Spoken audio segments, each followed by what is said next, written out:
Samahan nyo kaming iwalay ang mga biik sa mga inahing baboy. Disclaimer lang, hindi po kami expert sa pag-aalaga ng baboy. So ito lamang po ay base sa aming karanasan. Para nga mabilis na ilipat ang mga biik sa ibang kulungan, ikinulong namin sila sa kanilang tulugan. At pagkatapos nga naming maikulong ang mga biik sa kanilang tulugan, pinaka-importante sa lahat bago mo ilipat ang mga biik sa ibang kulungan, kailangan na munang i-disinfect at linisin ng maigi ang kulungan na paglilipatan ng mga biik para maiwasang magkaroon ng sakit ang mga biik.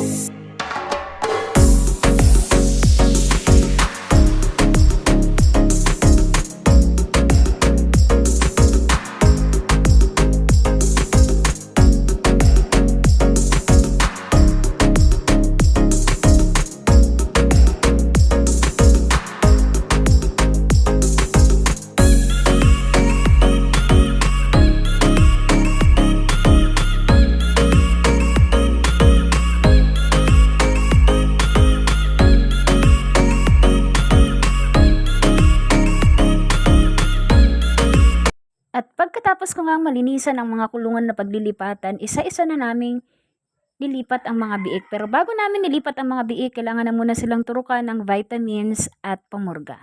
Natatandaan ko pa nga noon, iisa pa lang ang inahin namin, pero ngayon dumadami na sila. Nagumpisa kami nang wala talaga kaming kaalam-alam kung paano ba talaga ang tamang pag-aalaga ng baboy. Ilang beses na rin kaming natalo, pero patuloy pa rin kaming lumalaban sa pag-aalaga ng baboy dahil nararamdaman ko dito kami yayaman. Mahirap lang talaga sa umpisa, pero habang tumatagal nagiging madali na ang lahat ng mga bagay-bagay. Kaya kung minsan napapagod ka na, iba'y magpahinga ka. Pero wag kang susuko dahil lahat ng sakripisyo mo at pagpapagal ay magbubunga. At aanihin mo rin ito sa tamang panahon at mapapasabi ka na lang ng thank you Lord dahil nalampasan ko ang mga bagay na hindi alam ng iba.